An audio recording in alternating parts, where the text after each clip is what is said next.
Allahu alayhi wasallam asema wa ana amurukum bi khamsi, Allahu amarani bihinna, Allah ameniamrisha mambo matano: aljamaa, as-sam'i, wat-ta'a, hijra wa jihad. Mambo matano ni amri.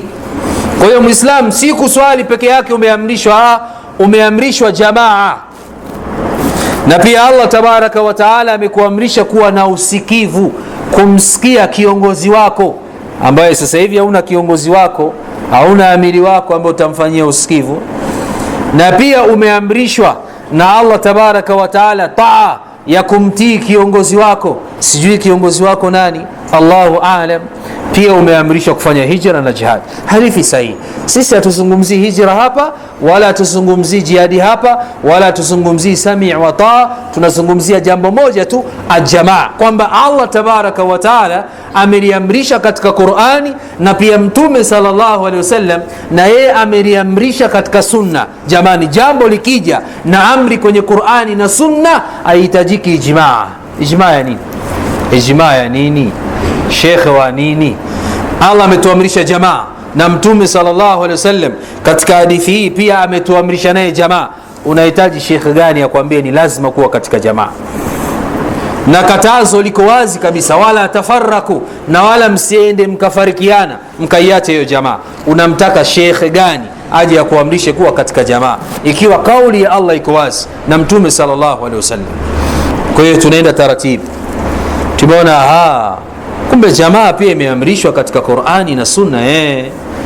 Usifikirie jamaa ni neno tu mtu anajisemea jamaa. Ina maana kama jamaa ipo, ile atakayefariki jamaa amepinga Qur'ani na Sunna, na mtu mwenye kupinga Qur'ani na Sunna sio Muislamu, maana tutoe na hukumu kabisa. Allah anasema wa'tasimu bihablillahi jamia wala tafarraq. Wewe umeacha ile amri ya wa'tasim, kisha umeenda watafarraq, na umefarikiana, umeiacha jamaa, umekaa pembeni. Na ndio kuna adila zingine, ziko adila zingine. Mtume sallallahu alaihi wasallam akawa ameamrisha kuuawa. Yani wewe ukiacha jamaa, basi Mtume sallallahu alaihi wasallam ameamrisha uwawe. Hii jamaa ambayo tunaizungumza, ukiacha ndugu yangu Muislam, basi ni lazima unatakiwa uwawe, kwa mafundisho ya Mtume sallallahu alaihi wasallam juu ya hilo. Sio maneno tu ya mtu amejisemea, ni maneno ambayo Mtume sallallahu alaihi wasallam ameyasema. Nenda katika sahihi al-Muslim, hadithi ya Irfija, an Irfija radhiyallahu anhu qala, Irfija asema qala Rasulullah sallallahu alaihi wasallam, amesema Mtume sallallahu alaihi wasallam, man ataakum, ikiwa mtu amekuijieni, wa amrukum jamii, na jambo lenu liko kwa pamoja, ala rajulin wahidi, ina maana mna amiri wenu pale, mko katika jambo lenu la pamoja, ndio maana ya jamaa hiyo. Lakini hapa Mtume sallallahu alaihi wasallam anasema ala rajulin wahidi yuridu an yashuka asakum, lengo lake ni kupasua hiyo itisamu yenu, au yufarrika jamaatakum, au akaifarikisha jamaa yenu. Mtume sallallahu alaihi wasallam asema faqtuluhu, basi muueni mtu huyo. Tairudia tena hadithi, pengine inaweza kuwa ndio mpya kwa watu. Hadithi ya Irfija radhiyallahu anhu asema qala Rasulullah sallallahu alaihi wasallam, amesema Mtume sallallahu alaihi wasallam, man ataakum wa amrukum jamii, akikuijieni mtu na jambo lenu liko kwa pamoja, maana liko kwa jamaa, ala rajulin wahid, maana hiyo jamaa utaona mbele sharti za jamaa ni zipi. Hapa Mtume sallallahu alaihi wasallam ametaja, sitaki nikubainishie kwamba kuna sharti ya jamaa ndani, takubainishia tukifika kwenye shuruti za jamaa. Kwa hiyo nyinyi mko pamoja na mna kiongozi wenu, huyu mtu akakuijieni, lengo lake nini? Mtume anasema yuridu an yashuka asakum, anataka kupasua ule mshikamano wenu, yani itisamukum, anataka apasue, au yufarrika jamaatakum, au afarikishe ile jamaa yenu. Mtume akasema pasina kusema kuna dharura, faqtuluhu, muweni mtu huyo. Hasa tumeamrishwa kumuua, maana yake mtu anataka kufarik jamaa yetu, mtu anataka kupasua itisami yetu. Mtume sallallahu alaihi wasallam ametuamrisha sisi tumuue mtu wa namna hiyo. Faqtuluhu, hii ni amri ya Mtume sallallahu alaihi wasallam, sio khiari, mustahabu. Wengine wakasema inapendeza, wengine wakasema hujaelewa maana yake. Hujaelewa maana yake nini? Faqtuluhu, au wawe. Na sehemu yetu ya kuonyesha jamaa ni jambo la wajib na ipasi kufariki jamaa. Kwa maana gani? We hata kama umetoka kwenye jamaa hii tunaoizungumza ukajitenga, tunakuua, ndio maana yake. Uhai wako unaondoka kwa adila nyingi sana, ndugu zangu katika Uislamu. Kwa hiyo hapa nimeashiria, ameelezea al-Imam Muslim rahimahullahu ta'ala. Kwa hiyo hapa tumeamrishwa sisi kuwa katika jamaa na tumekatazwa kuifariki jamaa, ndugu zangu katika imani. Na hapa imetubainikia katika Qur'ani na pia katika Sunna nini maana ya jamaa. Tunazungumzia jamaa, na mwanzo wa jamaa ndio utapata nini maana ya ahlu sunnah wal jamaa. Kweli kuna watu walijitoa alafu masahaba wakawaacha tu? Kuna wale walioifariki jamaa, Waislam murtadun, ambao walikuwa wanatoa zakatul mali katika kipindi cha Mtume sallallahu alaihi wasallam. Baada ya kufishwa Mtume sallallahu alaihi wasallam wakaacha kutoa zakatul mali. Abu Bakar Siddiq radhiyallahu anhu akawasimamishia hoja, akatembeza saif. Wameswali, walikuwa pamoja na Mtume sallallahu alaihi wasallam, lakini wamefariki jamaa. Kwa nini wameacha yale mambo ya jamaa? Kwa nini waache kutoa zaka na wajifanya wanaswali swali? Abu Bakar Siddiq akatembeza saif kwao, wakauawa, na masahaba walishirikiana naye kuwaua hao Waislamu ambao ni murtadin. Kwa hiyo wakauawa. Kwa nini? Wamefariki jamaa. Dalili kama hizi zikifanya kazi.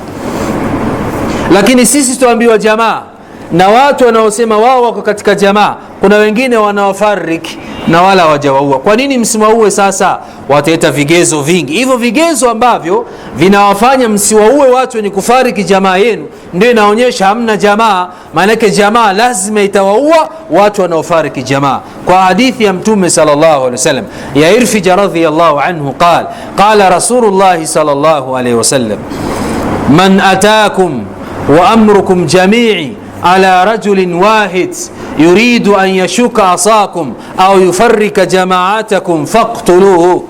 Akikuijieni mtu mko katika jamaa yenu ya haki, shuruti zinakuja mbele hapa kuzitaja, anataka kuipasua, kuharibu, anaingiza chokochoko, awe ni mnafik, hukumu yake saif ala anakihi, sefu ipite katika shingo yake, sefu zipite katika shingo zao, kwa sababu wataka kuifarikisha jamaa. Ni jambo la haram, ni jambo ambalo la yajuzu fil Islam kuifarikisha jamaa, ndugu zangu katika Uislamu. Kwa muktasar, pia nafikiri picha ya jamaa inaanza kuonekana na jinsi Allah subhanahu wa ta'ala alivyoiamrisha na Mtume sallallahu alaihi wasallam. Sasa nimekusomea adilla kwenye Qur'ani na Sunna, kauli ya Ibn al-Qayyim, na nimekuelezea maraji ya vitabu vya lugha, unaweza ukarejea. Sasa naingia kwenye mshike. Shurutul jamaa, sharti za jamaa ni zipi? Ma hiya shurutu hadhihi aljamaa? Ikiwa jambo la jamaa limeamrishwa na Allah subhanahu wa ta'ala, ikiwa jambo la jamaa limeamrishwa na Mtume sallallahu alayhi wasallam, je, jambo hilo alina arkan, alina shurut, alina litakuwa limekuja tu hata alieleweki? Watu wataiendeaje jamaa?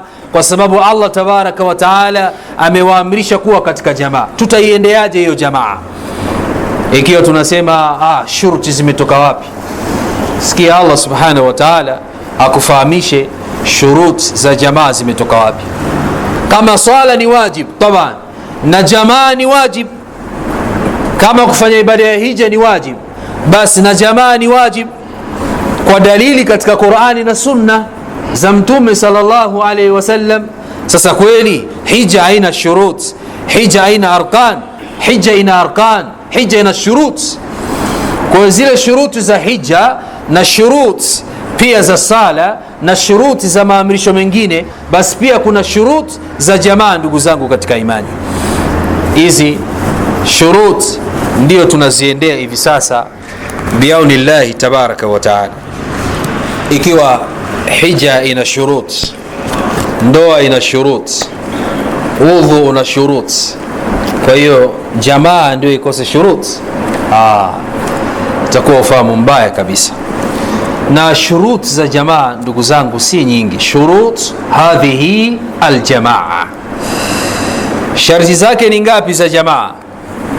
Hadhihi aljamaatu alislamia, jamaa hii alislamia, jamaatu alislamia laha shartani, ina shuruti mbili basi, shuruti zake ni mbili. Kwa hiyo sharti hizi mbili zikikamilika kwenye jamaa hiyo, tunasema hii ndio jamaa ya haki. Shuruti zake ni mbili, huma nazo ni hizi zifuatazo. Sharti ya kwanza, ashartu alawwal, sharti ya kwanza alquwa, ni nguvu. Quwa ni nguvu. Zitakuja dalili za kuonyesha jamaa hii lazima iwe na nguvu kwenye Qur'ani na kwenye sunna za Mtume sallallahu alaihi wasallam. Sharti ya pili, wal imara, uongozi au utawala au kiongozi. Kwa hiyo sharti ni mbili tu katika jamaa, alquwwatu wal imara. Sharti za jamaa ni mbili tu, zikikosekana hizi sharti mbili, nguvu na kiongozi, hii haitwi jamaa ya kisheria, itabakia kuwa ni jamaa ya kilugha. Ndio msimamo wetu tukasema, mbona sharti hazionekani kwetu sisi? Mbona sisi hatuna nguvu?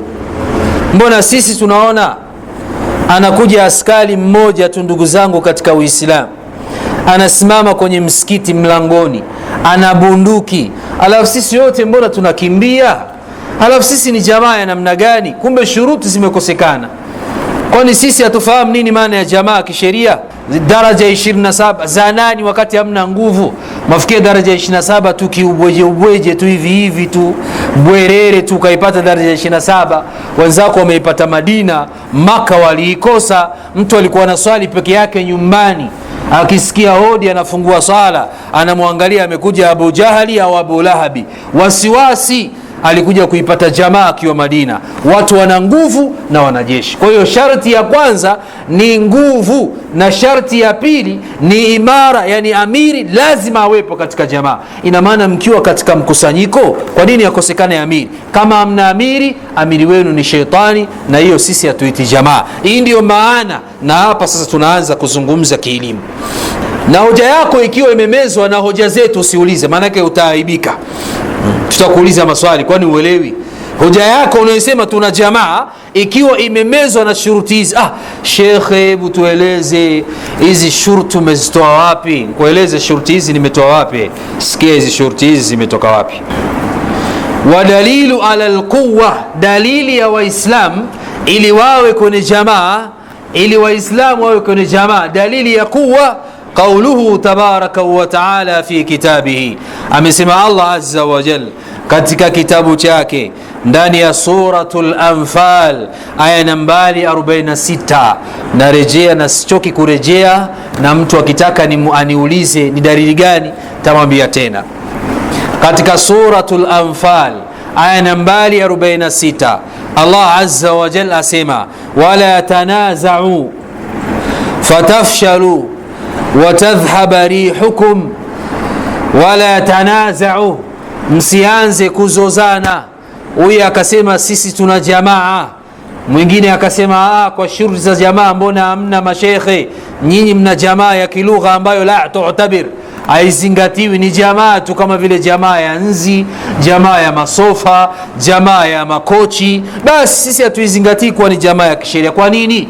Mbona watuambia hivyo? Na sisi tunajua tuna daraja ya 27, adhana zinatolewa, misikiti inajaa. Hiyo ni ya kilugha. Mkitaka mpate ile ya sheria, waje askari 5 mlangoni, wahisi kama kuna uchafuzi wa amani katika nchi yao, ndio utajua lughatan au shar'a.